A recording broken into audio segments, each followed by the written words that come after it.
Halo, perkenalkan Satria dari Universitas Pamulang. Oke, halo. Perkenalkan nama saya Andika. Saya dari mahasiswa UNJ dan kebetulan baru terpilih kemarin jadi Ketua BEM Fakultas Ekonomi dan Bisnis. Perkenalkan Kak, aku Along, aku mahasiswa dari kampus UNJ. Saya Lisandro, saya dari Universitas Kes Indonesia. Halo, aku Daniel dari LSPR. Nama saya Rivaldi, saya dari Universitas Negeri Jakarta dari UNJ.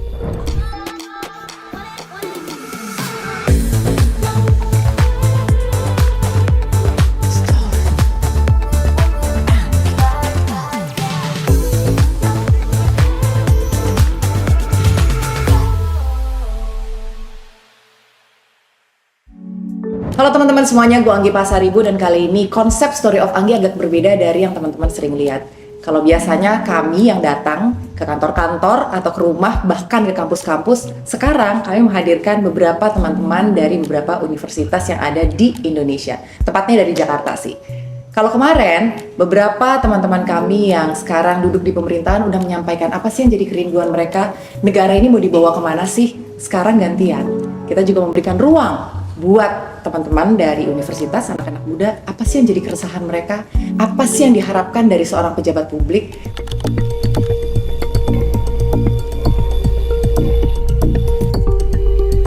Sebelumnya terima kasih kepada tim Story of Anggi telah memberikan wadah untuk kita semua untuk memberikan persepsi untuk kita menyuarakan terhadap rakyat.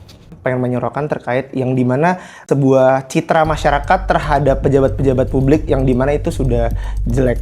Nah, yang ingin saya tanyakan adalah tentang we talk about korupsi.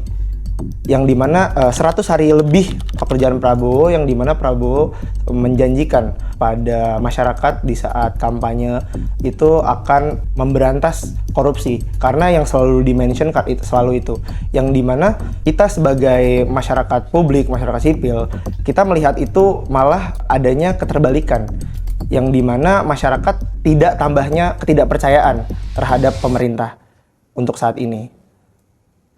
Jadi kalau terkait Gen Z, saya sendiri mau membahas dalam hal aspek ekonominya, karena kebetulan jurusan saya ekonomi. Per hari ini kita sebagai Gen Z dicemaskan terkait isu bahwa banyak kekayaan Indonesia ini, banyak sumber daya alamnya, banyak investor yang masuk, baik itu dari negeri ataupun dari luar negeri. Tapi kenapa nilai mata rupiah ini masih terus naik dalam pertukaran dolarnya? Sampai per hari ini mau tembus 17.000. Bahkan itu sudah mau masuk ke puncaknya lah per tahun 98 kemarin.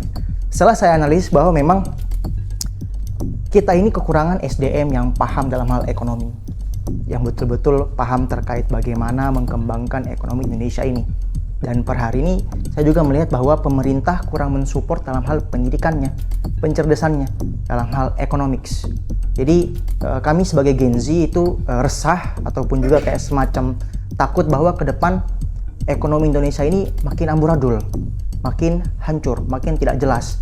Karena dari pondasinya saja itu sudah jelek.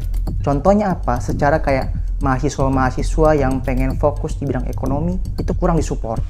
Kalaupun ada juga nggak terlalu maksimal dalam hal pemerintah mensupportnya. Jadi kami sebagai mahasiswa ekonomi, khususnya saya dan juga teman-teman di FEB itu merasa bahwa pemerintah perlu lebih fokus lagi dalam hal mencetak ahli-ahli ekonominya. Harus betul-betul all in. Karena kalau dari kita sebagai mahasiswa ahli ekonominya itu udah bagus, kedepannya kita nantinya gampang untuk melahirkan ide-ide, gampang untuk akhirnya melewati krisis-krisis ekonomi. Untuk akhirnya ke depan perekonomian Indonesia itu bisa menjadi lebih baik. Seperti itu, saya rasa. Thank you. Thank you. Sebagai mahasiswa dari kampus pendidikan ya, dan aku juga jurusan pendidikan juga. Kalau ngomongin soal isu pemerintah, aku pengen ngebahas tentang isu pendidikan yang lagi ramai ya. Kan per hari ini kita kan lagi denger rame nih di DPR pro kontra tentang SPPG diangkat menjadi P3K. Yang mana di sisi lain gitu kan, banyak guru-guru honorer atau mungkin banyak nakes yang akhirnya dia nggak dapat hak itu gitu. Dia tuh statusnya nggak jelas gitu. Ini gue nih apa sih kok honor terus gitu. Padahal berpuluh-puluh tahun mengabdi gitu, apalagi guru gitu. Ngomongin soal guru sebagai Gen Z ya, dan sebagai mahasiswa pendidikan, kalau boleh jujur, banyak dari kita bahkan nggak mau jadi guru gitu. Padahal ini jurusan pendidikan gitu. Kenapa? Karena kita tahu gitu, guru itu nggak gampang gitu. Susah dan kita gajinya nggak worth it gitu. Dan di tahun ini gitu kan, per 2026 yang saya baca CPNS itu dibatasi untuk guru-guru honorer. Cuma sayangnya per Februari ada 32.000 lebih gitu kan. Petugas MBG itu dijadikan P3K dengan mudahnya gitu. Padahal banyak guru-guru honorer yang sudah bertahun-tahun mengabdi gitu kan. Dengan upah yang minim itu nggak dapat hal itu. Saya rasa agak baiknya untuk akhirnya adalah kehadiran buat guru-guru tersebut. Apalagi guru ini kan tugasnya mencerdaskan anak bangsa gitu. Jadi ketika anak-anak cerdas, insya Allah Indonesia jadi lebih mantap. Gitu sih, Kak. Terima kasih. Ya. Dari apa yang aku pelajarin di jurusan aku di broadcasting. Sebelum itu aku mau langsung straightforward aja. Sebagai Gen Z, aku grow up nggak suka politik sama sekali dari aku kecil. Semakin gede, aku makin penasaran kenapa aku nggak suka politik. Dan aku mulai nanyain ke teman-teman sekitar aku, siapa aja yang nggak suka politik. Dan aku cukup penasaran sama apa alasannya. Semakin banyak aku bertanya, sama semakin banyak berpikir sendiri juga. Salah satu alasan kenapa kami Gen Z itu nggak suka politik, maybe dari apa yang kita lihat di dunia media sosial, di dunia digital ini.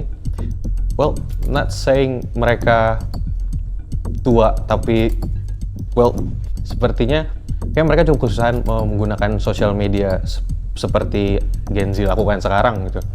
Dari situ aku mulai berasumsi dari apa yang aku pelajarin di broadcasting itu, reputasi mereka, how they perceive their image gitu di social media. Terus betul banyak juga dari yang aku lihat tuh beberapa orang-orang ini cukup buruk menggunakan apapun yang sedang terjadi di Indonesia, kayak kemarin ada bencana. Terus setelah aku teliti lebih dalam lagi, ternyata dari dulu juga mereka lumayan melakukan hal yang menurut saya at least, atau mewakili para Gen Z di luar sana, menurut kami lumayan tidak masuk akal. Dari yang masuk got sampai yang kemarin nunjuk-nunjuk, one of them, itu salah satu yang tidak masuk akal buat kami. Dan itu merusak citra mereka di mata kami para Gen Z. Jadi itu salah satu at least alasan mereka tidak disukai oleh kami gitu sih. Dan aku penasaran, can they build the trust kalau misalkan they consistently keep doing that gitu. Aja sih dulu. Jadi saya ingin bahas tentang kebebasan berpendapat di media sosial. Sebagai mahasiswa kadang kita tuh berpikir kalau kita berpendapat di media sosial tuh pasti ada hal-hal yang membuat kita akhirnya nanti jadinya salah atau tidak berani lagi akhirnya speak up di media sosial. Kayak contoh-contohnya sebagai mahasiswa, misalkan ada hal-hal yang berbau-bau politik, terus kita mencoba untuk kolaborasi, untuk kita ngebantu masyarakat, apa yang masyarakat pengen. Contohnya kayak misalkan kasus-kasus di MBG gitu ya. Kadang termasuk kayak aku suka dengar cerita-cerita dari adikku gitu kan, bahwa kayak kebanyakan makanan-makanan MBG tuh tidak disupport sama sekolah. Kayak misalkan anak-anaknya itu ya makan tuh tidak sekedar makan, mungkin cuma dikasih ke temennya, atau enggak mereka juga ada juga yang dimainin makanannya. Jadi kadang menurut aku kayak hal-hal kayak gitu membuat akhirnya proyek pemerintah tuh jadinya tuh tidak hal yang baik, dan akhirnya malah disia-siakan oleh banyaknya anak-anak di sekolahan. Dan kayak contohnya misalkan mahasiswa ingin coba speak up tentang itu, pasti kita bisa dapat masalah, atau enggak mungkin kita bisa kena skor dari kampus karena tidak sesuai pemerintahan mau gitu. Ya udah itu. Thank you. Next. Yang ingin saya bahas gitu ya terkait rezim Prabowo Gibran, sebenarnya terkait komunikasi publiknya sebenarnya, antara bagaimana kekuasaan cenderung lebih jauh sekarang memberikan jarak gitu kepada masyarakat. Sebenarnya kita bisa contoh dalam beberapa hal, bisa dalam penanganan bencana ketika bencana Aceh gitu ya, ketika beberapa pejabat menggunakan momentum itu justru untuk menaikkan popularitas mereka atau menggunakan itu hanya untuk pencitraan gitu. Itu yang pertama. Terus yang kedua, ada di beberapa momen sebenarnya nggak hanya itu. Bisa juga dari beberapa pejabat gitu yang bilang ketika ada teror kepada media, Tempo gitu ya, dikirimin hal yang tidak patut lah untuk diterima gitu ya. Lalu pihak dari rezim itu, mereka itu bilang ya cukup dimasak aja gitu. Padahal itu adalah suatu hal yang danger gitu, bahaya di dalam dunia demokrasi ketika media pun itu bisa menjadi serangan gitu. Jurnalisme itu dalam bahaya, padahal itu ada pilar demokrasi gitu. Tapi kekuasaan itu cenderung abai gitu. Kekuasaan itu cenderung diam bahkan, dan kekuasaan cenderung mengolok-olok gitu. Dan ini memang terlihat dari bagaimana kekuasaan itu berkomunikasi dan semakin memberikan jarak kepada masyarakatnya sendiri. Mungkin itu aja sih. Thank you.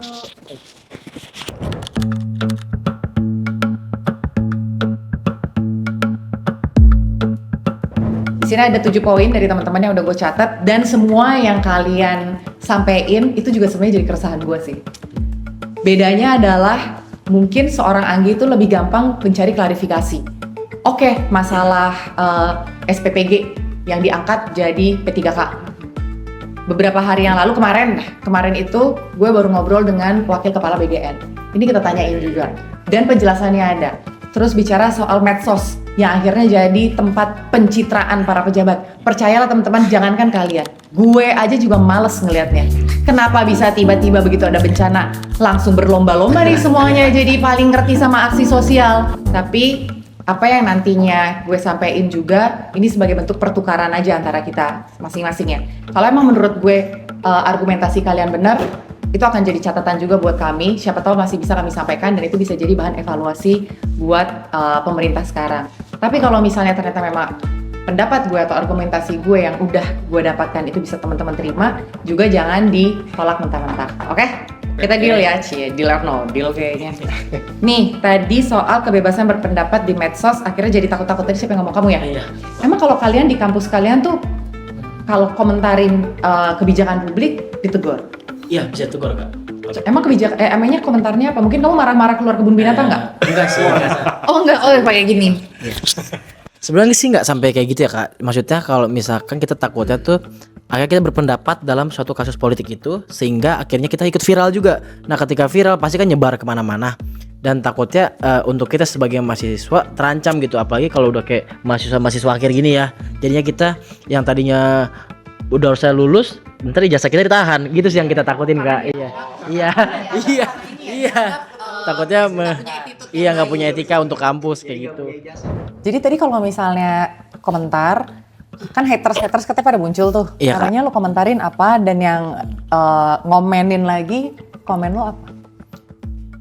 Komen gue sih sebenarnya simpel kayak misalkan kayak ada beberapa komen-komen lain yang menurut gue tidak sependapat sama gue Kak. Misalkan dia jatuhin satu pemerintahan itu, terus gue coba komen ya mungkin secara positif, ada juga negatifnya.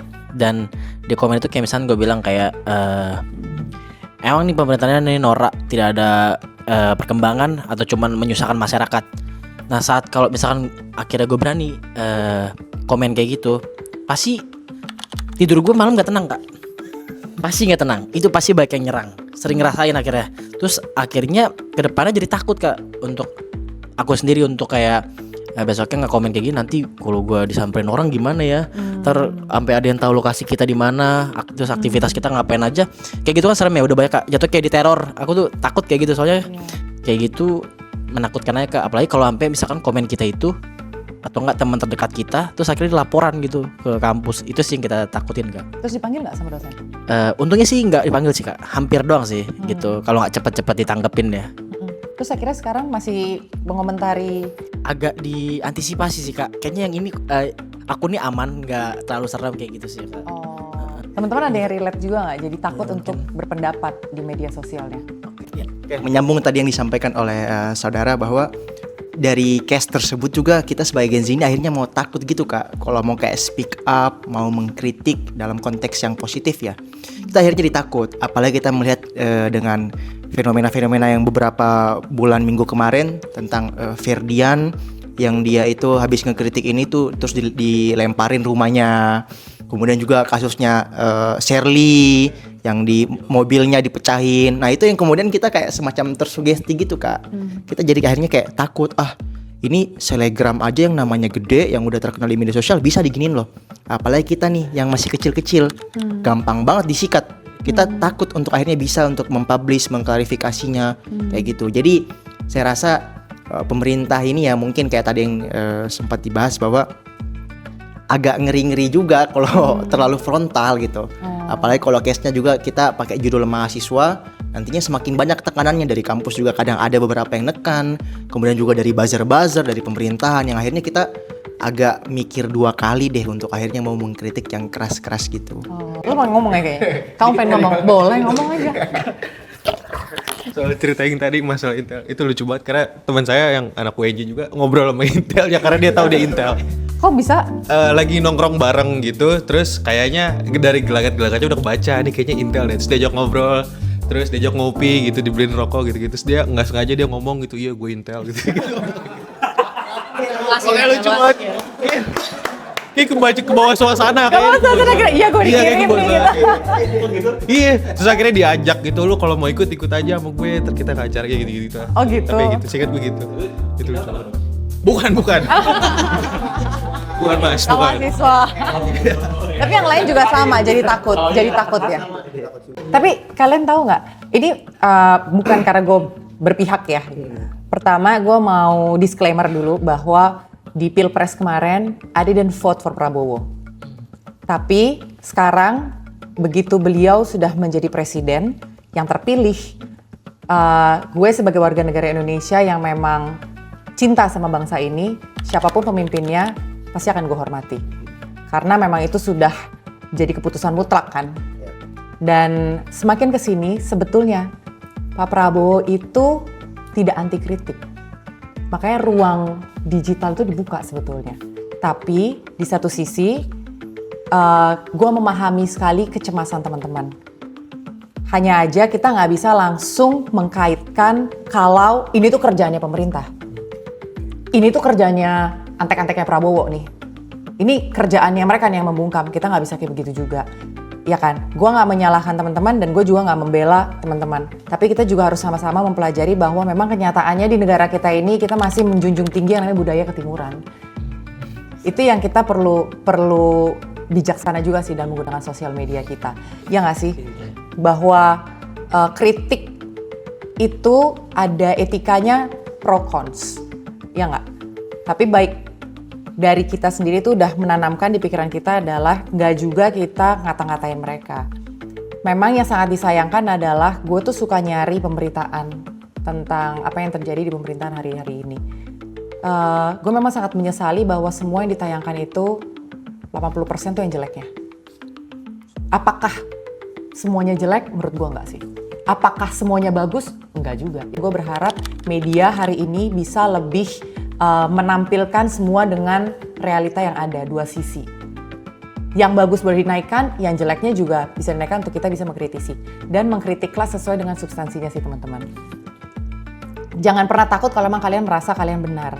Persoalannya adalah kadang, kenapa kita takut? Karena sebenarnya kita tahu kalau kita salah juga dalam memberikan komentar. Ngaku, iya kan? Bener nggak? Suka kepancing kan gitu. Dan untuk serangan-serangan buzzer, gue bisa paham juga karena been there and done that. Tapi selama komentar itu muncul justru dari akun-akun yang palsu, menurut gue tutup telinga sama sebodoh telinga aja. Karena mereka cuma berani nyerang lo di situ kok. By the time ada orangnya di situ, belum tentu juga berani head to head sama kalian. Iya nggak sih? Sepakat ya teman-teman, kita berkritiklah dengan norma dan adab yang ada saat ini gitu. Terus apa lagi ya tadi ya? Oh ini, banyak pencitraan di medsos. Nah itu sudah bilang tuh. Siapa tuh tadi yang bilang? Sebenarnya kalau terkait pencitraan ini kita balik lagi ya melihat gimana sebenarnya para pejabat ini itu berhubungan dengan masyarakatnya gitu. Apakah memiliki jarak yang sangat jauh atau justru mereka yang selalu dekat dengan rakyat? Karena kita melihat bagaimana pencitraan ini itu muncul, itu kita melihat dengan jelas ketika sedang ada di bencana Aceh gitu. Aceh, Sumatera Barat dan lain sebagainya gitu. Di daerah-daerah sana itu sangat terlihat sekali pejabat-pejabat ini itu akhirnya turun gitu, pejabat-pejabat ini akhirnya ada di depan kamera.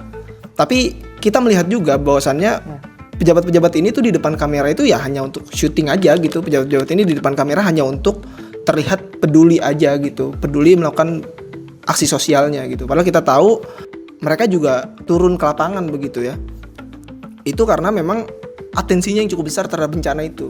Coba kalau seandainya bencana itu tidak terlalu besar gitu, saya nggak yakin juga pejabat-pejabat ini akan datang langsung turun ke lapangan gitu. Lebih cenderung menyuruh bawahannya gitu ya untuk bisa mengatasi yang ada di bawah.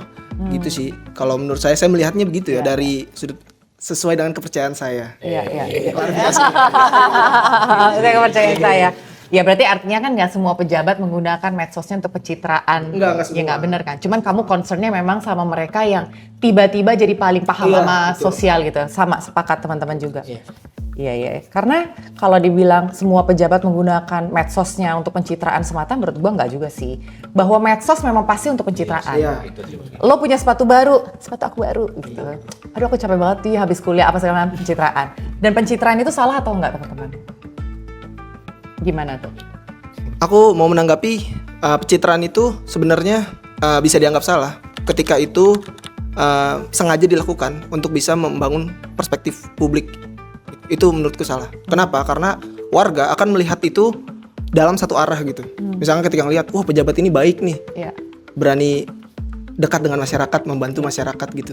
Hanya melihat dari situ. Gitu. Di baliknya kita nggak pernah tahu. Iya. Itu kenapa kalau pencitraan itu dilakukan oleh pejabat publik dan untuk nge-framing masyarakat, memframing kepercayaan publik, itu salah menurut saya. Gitu. Karena pasti ada tujuannya. Dan tujuannya itu, saya yakin sekali betul. Tujuannya itu untuk popularitas dia. Tujuannya itu untuk elektabilitas dia. Tujuannya tuh ya untuk dirinya sendiri gitu. Dikhawatirkan itu terjadi di pejabat publik kita. Kalau perorangan mah ya, saya upload sendiri, saya bukan pejabat publik. Teman-teman yang lain senang ketika saya punya sepatu baru, punya tas baru dan sebagainya. Kalau pejabat publik punya barang-barang baru, justru kita curiga dong sebagai masyarakat gitu. Bahasanya begitulah. Gitu. Karena biasanya ya masyarakat akan cenderung berpikir kok bisa dan kok bisa gitu. Tapi kan sebenarnya pencitraan itu nggak selalu dengan video yang diambil sendiri. Kalau misalnya kita ambil contoh misalnya Pak Purbaya tadi deh, karena kan sekarang lagi jadi media darling. Kan bisa juga sebenarnya. Iya kan bisa juga sebenarnya ada timnya beliau yang akhirnya ala-ala ngambil, lagi makan. Tapi sebetulnya bisa jadi juga kan dibisikin, nanti kalau saya makan bisa jadi juga. Nggak bilang bahwa itu dilakukan oleh beliau, tapi kan itu bisa jadi juga kan. Nah itu gimana? Apakah itu buruk? Well, dari yang aku lihat, karena aku chronically online juga dan cukup aware sama apa yang lagi ada di internet.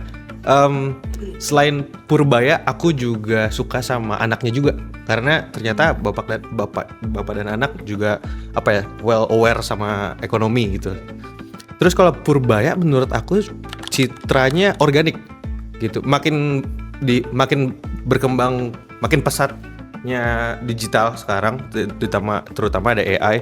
Itu manusia itu di tahun 2026 tuh makin kesini tuh kita kayak craving sama sesuatu yang organik gitu. Terus Purbaya tuh menurut aku nggak neko-neko, dia tuh apa adanya aja, just him being himself gitu. Dia ngomong apa yang dia mau ngomong dan berdasarkan kenyataannya memang seperti itu gitu. Dari situ, dari betapa organiknya dia tuh kita bisa lihat emang begitu ya ternyata. Dan dia juga nggak takut juga membeberkan data-data ekonomi Indonesia yang sebelumnya dan apa yang udah dia lakukan supaya ekonomi Indonesia membaik gitu. Dan karena banyak orang-orang yang aktif di bisnis juga, di ekonomik juga, merasakan juga akhirnya oh iya ya bener ya gitu, secara waktu itu aku lihat kalau nggak salah saham or something like that itu at least naik beberapa persen gitu. Oke. Itu sih, jadi lebih organik intinya. Oke. Berarti kesimpulannya sebenarnya pencitraan itu nggak salah, tapi yang membedakan adalah ketulusan.